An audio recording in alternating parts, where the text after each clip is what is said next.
my screen, sir? Yes, yes, you can see your screen. Right. Okay. Good evening, everyone.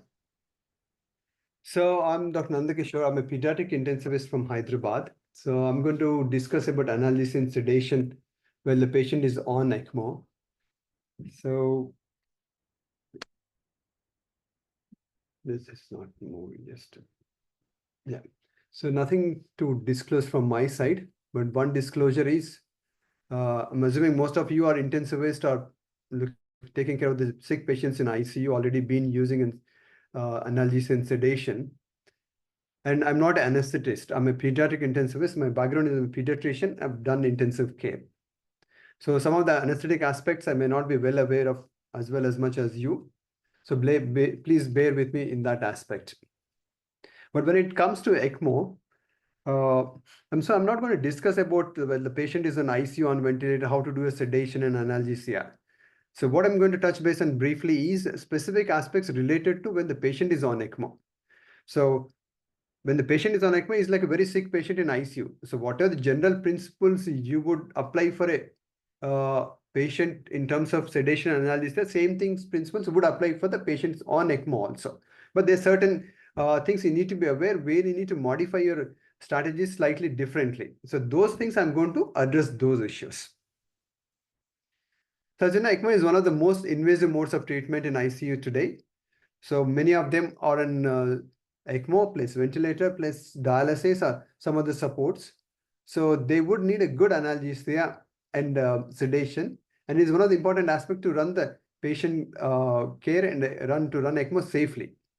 As I said, all the principles of any critically ill patient would apply to the patient on ECMO also. And that would mean you would take the both pharmacological and non-pharmacological measures. So in this topic, I'm only discuss about the pharmacological issues. Non-pharmacological issues, like any other patient, you take care of it. So why do we need good analgesia and sedation? Is obviously one is a good pain relief and make sure patient is not agitated and struggling. And patient is breathing along with the ventilator so that it is not fighting and not causing harm to himself, or ventilator is not causing harm. And we also want to make sure ECMO flows are running smoothly, because when the patient is agitated or breathing vigorously, that can actually compromise the ECMO flows or actually put at risk of cannula dislodgement. So we need to make sure that patient is not fighting and pulling out any of these lines and not breathing too vigorously where it impairing the ECMO flows. So we need to maintain the good ECMO flows as well. And we also want make sure the patient is not having too much high metabolic demands, because many of these patients are already struggling for life. Last thing we want is to increase their demands further where we cannot meet the demands. So decrease the metabolic requirement. And also at the same time, we want patient to be awake enough where he can communicate, or at least allow us to do a good neurological examination, make sure that we're not making sure the patient is neurologically well, we're not missing out any untoward incident. And we also want early liberation. And finally, we want to optimize the long-term functional outcomes. End of it is patient, we want to go home soon with a good functional outcome. So this is an ideal what will happen. Like many things, we may not get ideal things. We just try to address at least majority of these things whenever the patient is on ECMO.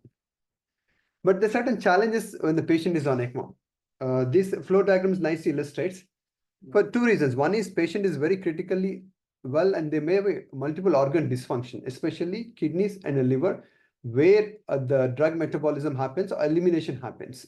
So those two systems might be down. And you also have a extra circuit attached to the patient where some of the drugs can get absorbed onto the circuit. So we'll come to the organ system where it can cause decreased metabolism and decreased clearance can cause increased drug accumulation or drug metabolites in the body and consequently cause a toxicity. And many of these patients in systemic inflammatory response or just be going on ECMO also itself can cause a capillary leak. So that would increase your interstitial edema, hypoproteinemia, and a lot of fluid accumulation happens. And you also have an extra volume outside the patient body in the ECMO circuit. So all these things would increase the volume of distribution, especially if you have hydrophilic drugs, your volume of distribution goes and your therapeutic levels comes down. And other important aspect is many of the lipophilic drugs or protein binding drugs gets attached to the circuit onto the PVC tubing. So the drug availability becomes less. Though you're giving good doses, actually it's not reaching to the patient, it's just getting absorbed on the circuit. So where you get a less drug. So how it is going to impact the patient depends on the interplay of all these things. So one need to be aware of these things. And idea is to be aware of these things, and you need to individualize the your sedation strategy to the patient requirement ultimately. So coming to some of the common medicines what we use in ICU is, we use two types of medicines. For pain relief, opiates is the major ones can be used. For the sedation, we use the benzodiazepines. So some of the common medicine we use is the fentanyl. The problem with the fentanyl on ECMO is, as I said, is majority of it is protein binding and highly lipophilic. This is measured by log P value. The higher the value, that means it's more lipophilic. So it is protein bound and highly lipophilic, and it's been shown that in vitro studies, almost up to 97% of the drug gets sequestrated onto the circuit. So that means though you're giving a good dose, patient is not getting adequate dose. So what it means in terms of patient, this thing is either you think of alternative to fentanyl or you use really high doses of fentanyl. In children, we go up to 6 micrograms per kilo per hour. And in adults, we can think about up to almost 400 micrograms per hour. If you're needing to use anything more than that, maybe it's a good idea to think about alternative medicines. One of the alternative what we use is a morphine. Because morphine is not that highly protein bound like fentanyl and is not lipophilic. So the sequestration doesn't happen on the circuit. So whatever you're giving, it reaches to the patient. So children is not a major problem, but adults, you need to be aware the side effects of the morphine.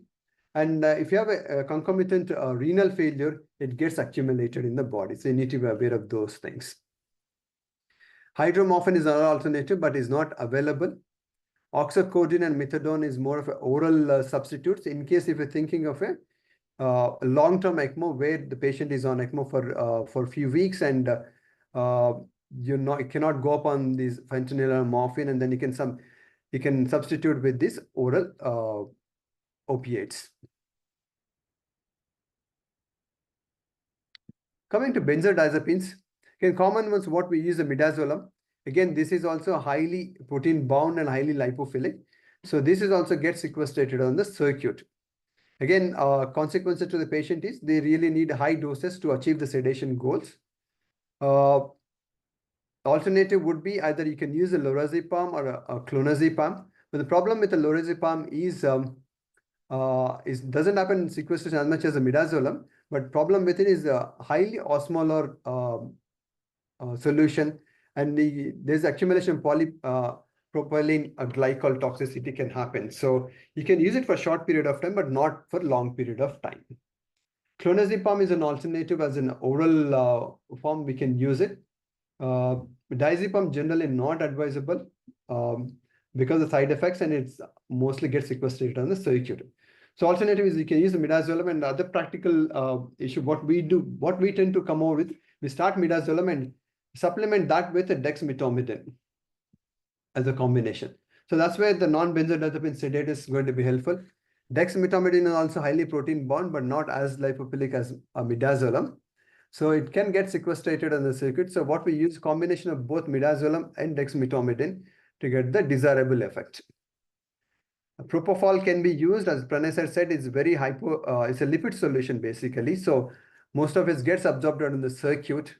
So there is a theoretical risk is there about oxygenator malfunction, but it has been shown that it doesn't happen in at least a couple of studies have shown that it doesn't impair the oxygenator function. So we can use it. So again, think about if you're not able to get a good sedation, and think about propofol. Maybe not for a long period of time, for a short period of time. And children are at risk of propofol infusion syndrome. So you need to be a little careful, especially the younger the child, better to avoid that. Or if you absolutely need to, maybe just use it for the bolus, just for that procedure, maybe. Another alternative to complement is the ketamine. It's not that highly sequestrated, but it can still can happen. So you can add ketamine either to the opiates or to the benzodiazepine to get the desired effect. So it's basically a combination of drugs where we use it to get the desired effect. Other thing adjuvant would be gabapentin, quetiapine, and haloperidol. When there's no data in these drugs on ECMO, it's kind of when the patient is delirious and really agitated and is struggling, then we can still use it. These things like any other patients in ICU.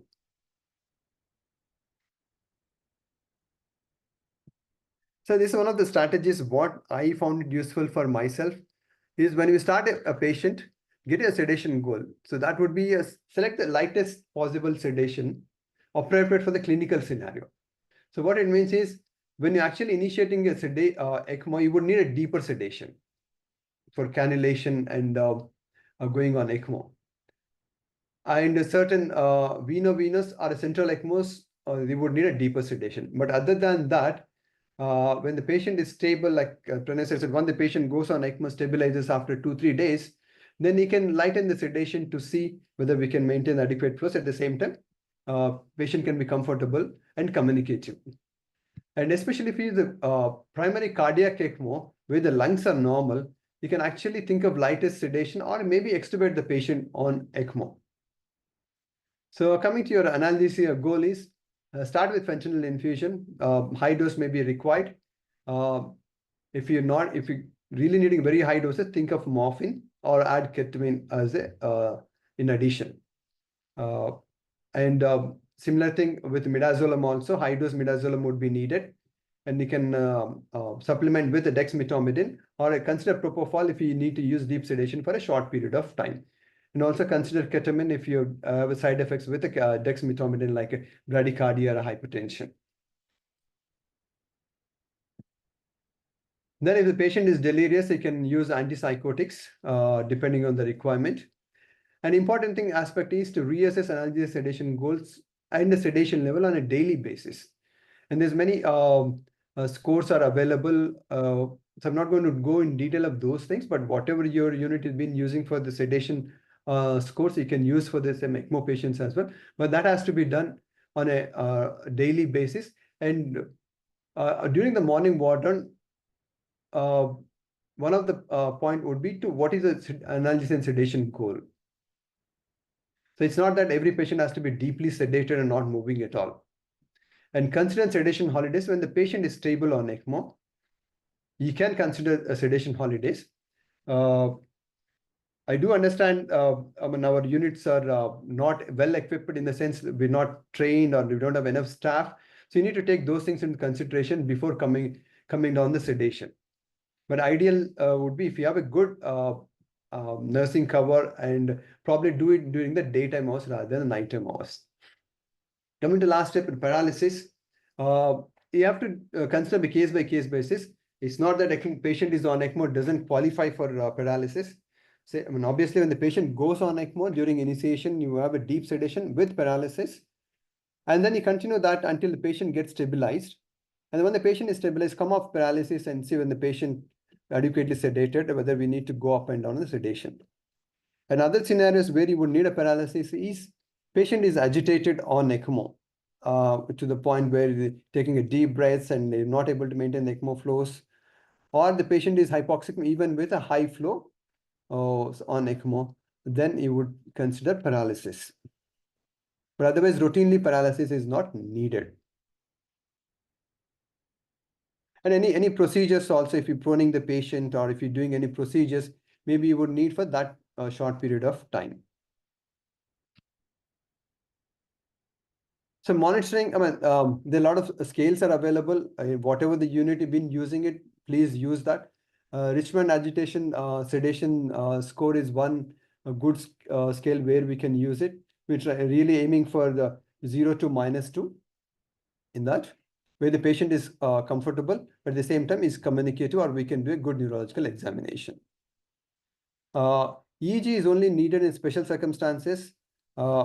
One I think would be the eCPR, where the patient has a cardiac arrest. You've done a good CPR, got the circulation back, went on ECMO. but patient suffered a hypoxic ischemic encephalopathy. So you're not sure how much is the drug is causing the problem, how much is the primary brain issue, or the patient whether would be seizing in unconvulsive status and is not making any effort to move or awake. So in those situations, EEG is going to be quite useful. And other things, again, in special circumstances where you put the sedation patient on sedation, and the patient is not responding, you come off sedation, even after a couple of days, patient is not responding. So then question is it the sedation causing the issue, or is it the patient neurological condition is deteriorated? You can kind of do this evoke potential of strain of 4, or finally CT brain. MRI brain is not possible on ECMO, but CT brain can be done. But that's in special situations. Some of the special consideration for in terms of sedation and analgesia is neuromuscular blockade. We already discussed. You have to decide by case basis and justify really where your neuromuscular blockade is needed. Air hunger. These sometimes I've seen in ARDS patients when they go on ECMO.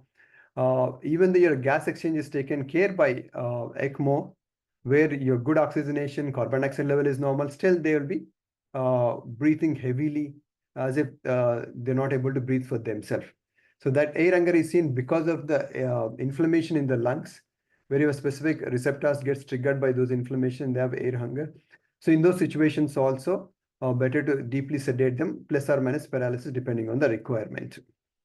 Awake patients that's been discussed by every speaker. So this again, you need to choose your patients rightly. Cardiac patients with normal lungs, you can wake them up and probably extubate them. And then you probably don't need much of sedation and analgesia requirement in those patients if the patient is cooperative enough. In the venous ECMO, ARDS patients, one, they're stabilized on ECMO and they don't have any air hunger and no other coexisting hemodynamic compromise. In those situations, you can give a trial of awake ECMO where you can come down the sedation. But again, requirement would be patient has to be cooperative enough and he can maintain his secretion clearance. Sometimes even consider extubating, especially patients waiting for lung transplant. In those patients where they have end-stage lung disease, and there's no point in ventilating those lungs, they're bad anyway, so you're going for transplant. And it's been shown that if you wake them up and extubate and make them do some physical activity, the post-transplant recovery and outcomes are good. So in those situations, I can actually think of extubating and make them physical activity. So you can actually adjust your sedation and analgesia accordingly. But one prerequisite for all these things, patient has to be cooperative enough. One particular situation, what we face is, especially after the COVID, is prolonged ECMO. So the patients are on ECMO for like, since COVID has started, like 4 weeks has become like a norm kind of thing. Every patient or most of the patients are on ECMO for 4 weeks. So beyond 3 weeks, we get into trouble in terms of running ECMO or even sedation also, because many of these patients get tachyphylaxis or they might be needing more medicine. So more doses of the same medicine. So you need to think about those things, and maybe in prolonged ECMO, you can think about adding oral sedatives. Another option is prolonged ECMO. If the patient is stable, in the sense ECMO flows are going smoothly, patient is not fighting, you can actually do a tracheostomy.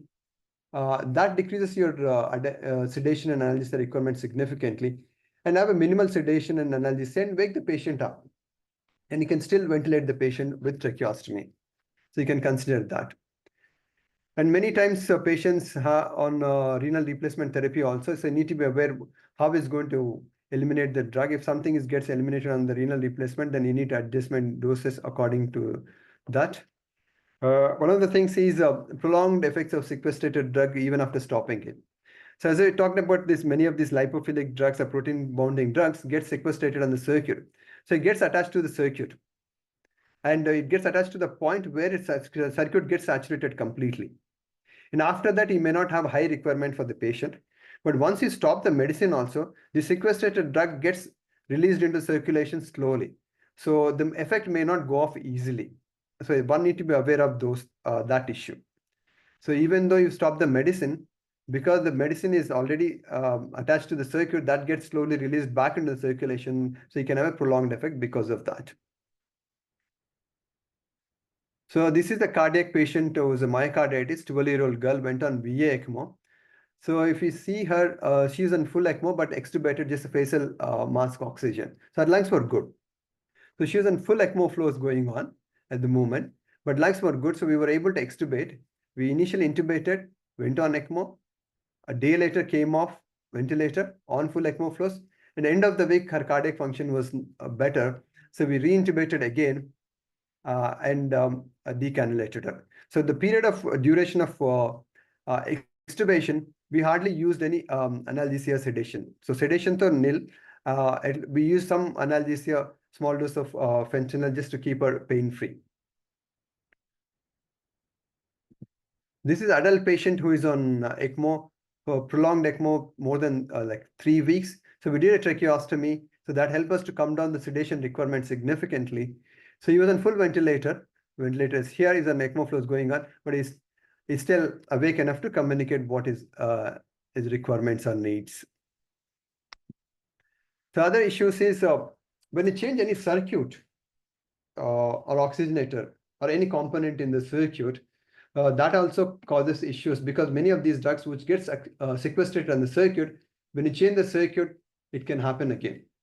So that means it's like a new patient going on ECMO, you would need really high requirements again.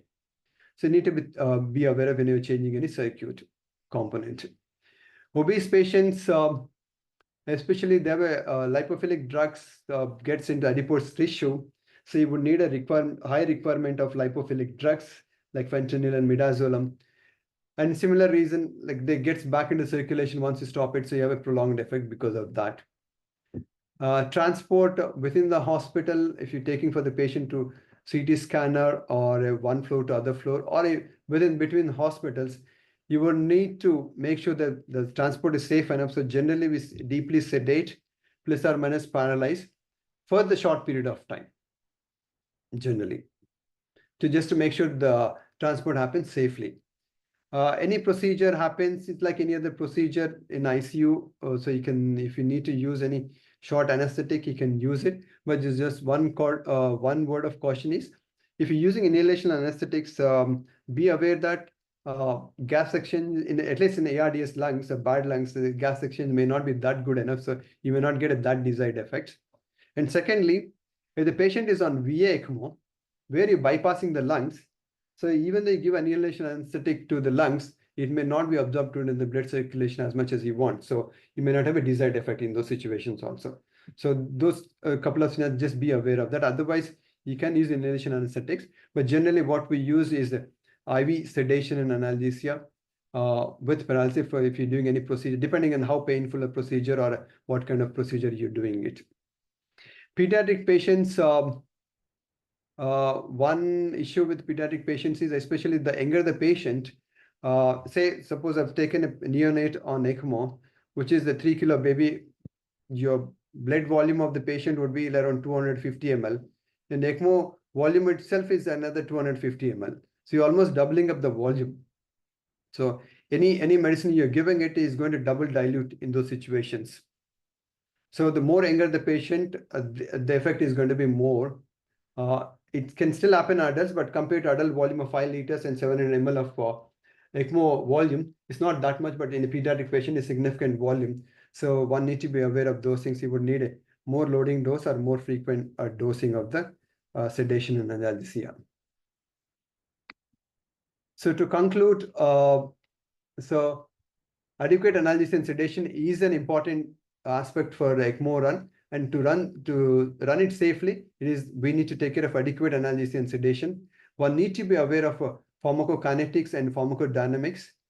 And they said lipophilic and protein-bound drugs get sequestrated on ECMO tubing. So you would need a higher doses, or think of alternative or a combination of medicine. And hydrophilic drugs, if you have a more edema, or especially in pediatric patient, the volume of distribution is going to be more, so you would still need more doses in those situations also. So it's always better to have some protocol with a continuous monitoring to make sure sedation is good enough. At the same time, we get a good opportunity where we make the patient up and minimize this accumulation of these drugs in the body. So with that, I'll conclude. Thank you very much. Happy to answer any questions.